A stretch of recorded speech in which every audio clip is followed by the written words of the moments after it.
Okay, everybody. Really quick on friction. I'll give you the equation straight up here. Force of friction equals the coefficient times the normal force. All right. So if you have an object sitting on a surface, there's a normal force acting at that surface, Fn. Kind of drawn a little bit weird, but it's at that surface, right? The greater that normal force is, that contact force is between the two objects, the greater the frictional force resisting some sort of applied force. So that's an applied force. Frictional force also also acts on that surface down there. So contact forces are like that. Anytime two surfaces contact, typically there's always a normal force perpendicular to the surfaces. But typically there's also that force that's parallel to the surface, and that's the frictional force.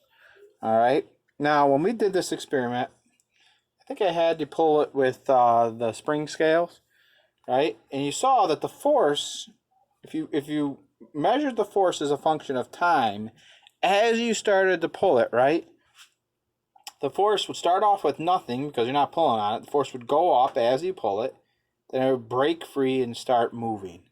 This is the point where it'd start moving. All right, it was stationary.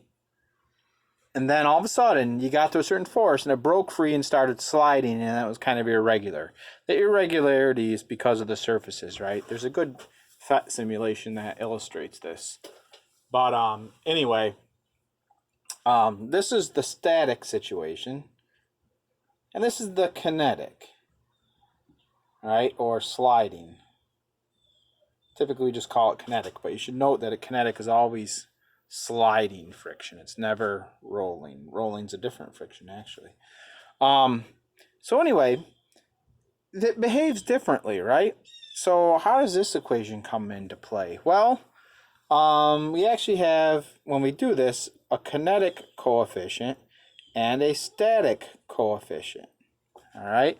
So we have kinetic friction and static friction. It's important to note right off the bat, the static friction acting on an object, right? So this is you'll learn this is what we call a force diagram, where you draw the object and you show the forces acting at their points of application, like literally where the force is acting.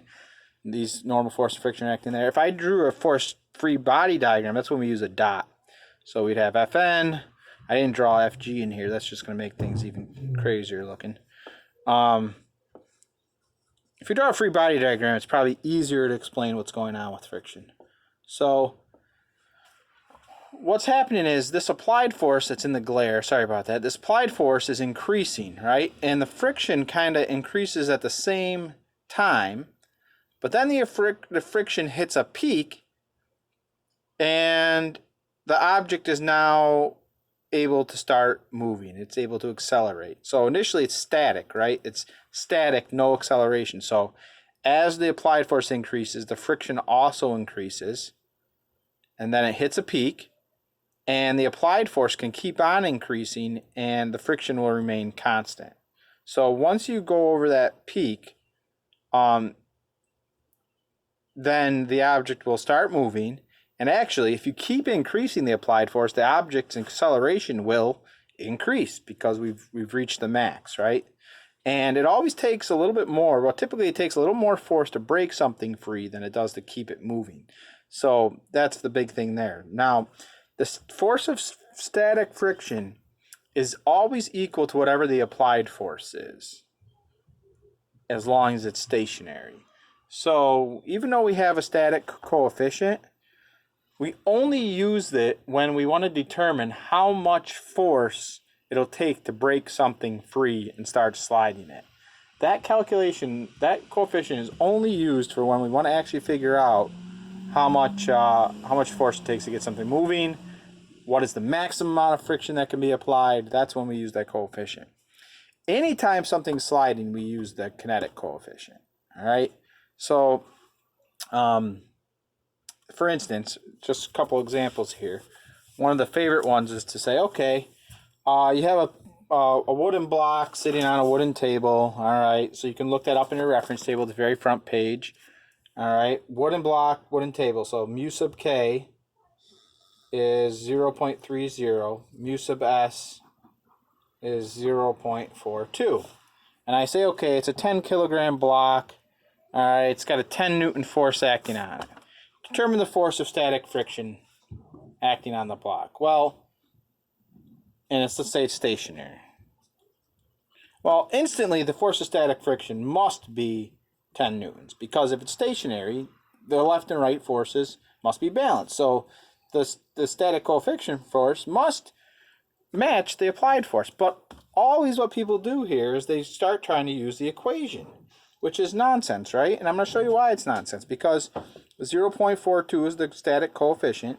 The normal force here is about 100 newtons, because 10 kilograms, the force of gravity is 100 newtons. All right, that means the normal force would be 100 newtons. It's stationary, it's not going through the ground. So 100 newtons, that's 42 newtons of static frictional force. Well, if I was to draw that, that would mean that the static friction force is 4 times bigger than the applied force. And if the static friction force is 4 times bigger than the applied force, the friction somehow would be magically pulling this thing to the left, which that can't happen, right? So that we don't automatically go to start using that equation. If it's a static situation and it tells you that, then you know that they must be equal. Now, the trick there is, though, you do have to be a little bit careful, because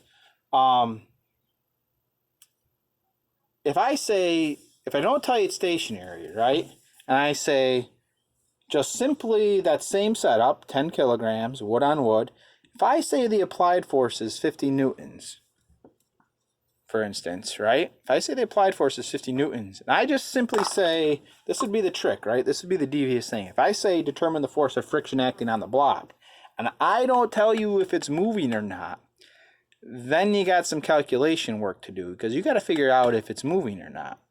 And the way you do that is, okay, let's figure out what the maximum amount, so we would use the static coefficient. Force of friction static, and I'll often write max here, right? Force of friction static max equals mu sub s times Fn. That's that 42 newtons. So the biggest that the force of friction can be that acts between these two blocks is 42 newtons. So, is it moving? Yes, it is. It's moving. So therefore, it's not static friction that's acting, actually. It must be kinetic friction that's acting. And the question again was, determine the force of friction acting on this.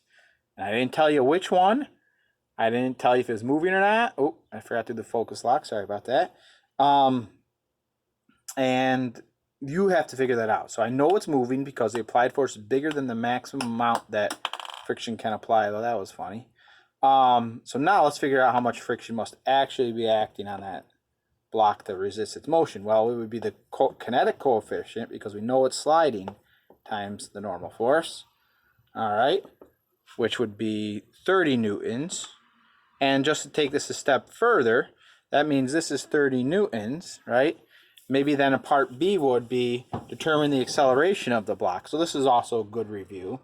So let's say part A was determine the force of friction. It's 30 newtons because it's sliding. Now we want to figure out the acceleration. Well, the acceleration equals F net over M. F net here would be what? Positive 50, negative 30, because it's to the left. So F net here is positive 20 newtons. 20 newtons divided by the mass, 10 kilograms, 2 meters per second squared. Good problem. That's really it for friction. There's not much more to do there. I'm going to end it there. Keep it a little shorter. All right. Talk to you later. Have a good one.